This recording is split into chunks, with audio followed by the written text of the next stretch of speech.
बिस्मिल्लाहिर्रहमानिर्रहीम। अस्सलाम वालेकुम। सऊदी अरब में फ़ाइनल एग्ज़िट लगने के बाद आप कैसे कैलकुलेट करें, कैसे हिसाब करें कि मुझे जो है वो कितना हिसाब मिलना चाहिए, मेरी कितनी जो है फ़ाइनल सेटलमेंट बनती है और मुझे कंपनी दे क्या रही है। बहुत सारे लोगों के साथ इस मुतालिक जो है वो धोखा हो जाता है। उन्होंने 2 साल, 4 साल, 5 साल, 10 साल, 15 साल, 20 साल, 30-30 साल काम किया होता है, लेकिन लोगों को इल्म नहीं होता कि हमें जो कंपनी हिसाब दे रही है वो किस हिसाब से दे रही है। दूसरी चीज़ ये है कि बहुत सारे ऐसे लोग भी हैं जिनको कंपनी फ़ाइनल एग्ज़िट लगा चुकी है,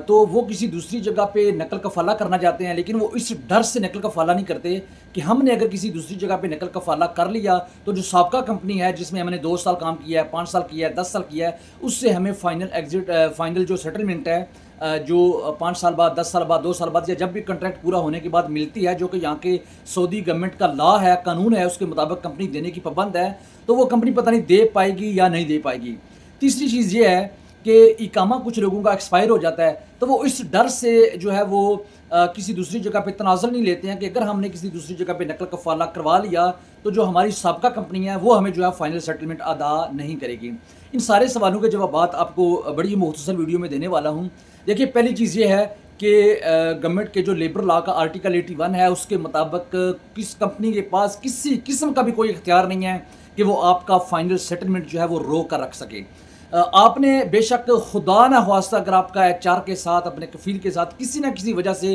कोई झगड़ा हो गया, कोई तनाज़ा हो गया, उसने आर्टिकल 80 के तहत आपका फ़ाइनल एग्ज़िट लगा दिया है, तो वो जो झगड़ा आपने किया है उसकी एक अलग सज़ा है, उसका एक अलग जो है वो उसकी इन्वेस्टिगेशन है कि वो आपने किया, क्यों किया, किस वजह से किया। अगर खुदा ना करे उसमें आपका जुर्म है तो वो एक अलग चीज़ है, लेकिन उस बेस के ऊपर कोई भी कंपनी, कोई भी मुसस्सा जो है वो आपकी फ़ाइनल सेटलमेंट को नहीं रोक सकता है। कोई कानून ही सऊदी अरब के अंदर नहीं है। दूसरी चीज़, अब मुख्तसर ये है कि आपको वो कैलकुलेशन आपने कैसे करनी है। देखिए, इसकी कैलकुलेशन जो है वो उसकी 2 टाइप की है। पहली ये है कि अगर आपको सऊदी अरब में जॉब करते हुए उस कंपनी के अंदर 5 साल का अरसा हो गया है, यानी 5 साल से कम है, वो 1 साल है, 2 है, 3 है, 4 है या 5 है, 5 से अबव नहीं है, तो फिर आपको हर साल की जो है वो हाफ़ सैलरी मिलेगी, पूरी सैलरी नहीं। हर साल की आपको हाफ़ सैलरी मिलेगी, यानी आप ये कह सकते हैं कि 5 सालों में आपको 2.5 सैलरियाँ जो हैं वो मुकम्मल मिलेंगी। अब वो जो 2.5 सैलरियाँ हैं आपकी, वो आपकी बेसिक सैलरी के हिसाब से नहीं मिलेंगी, वो आपकी जो लास्ट सैलरी है, यानी आपकी जो 5वें साल के जो आखिरी महीने में आपने रिसीव की थी,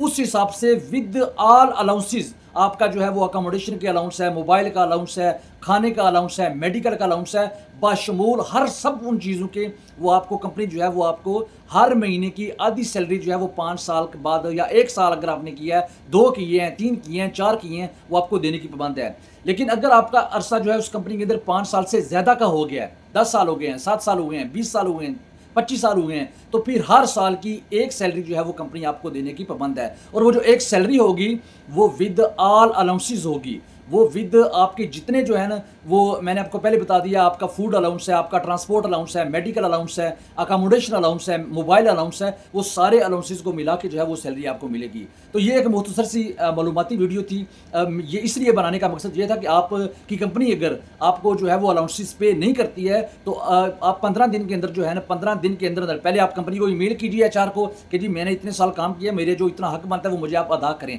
अगर वो इन केस नहीं देते हैं तो अभी तो नया रूल निकला कि आप नाजिज़ में जो है कंप्लेन कर सकते हैं। अगर नाजिज़ में आप कंप्लेन नहीं कर सकते तो आप डायरेक्ट लेबर कोर्ट के अंदर जाके कंप्लेन कर सकते हैं। वो कंपनी आपको आपका हिसाब जो है वो देने की पाबंद है। अपनी दुआओं में याद रखिएगा, ऐसी इन्फॉर्मेटिव और मालूमाती वीडियो जो है वो आपके लिए लाता रहूँगा।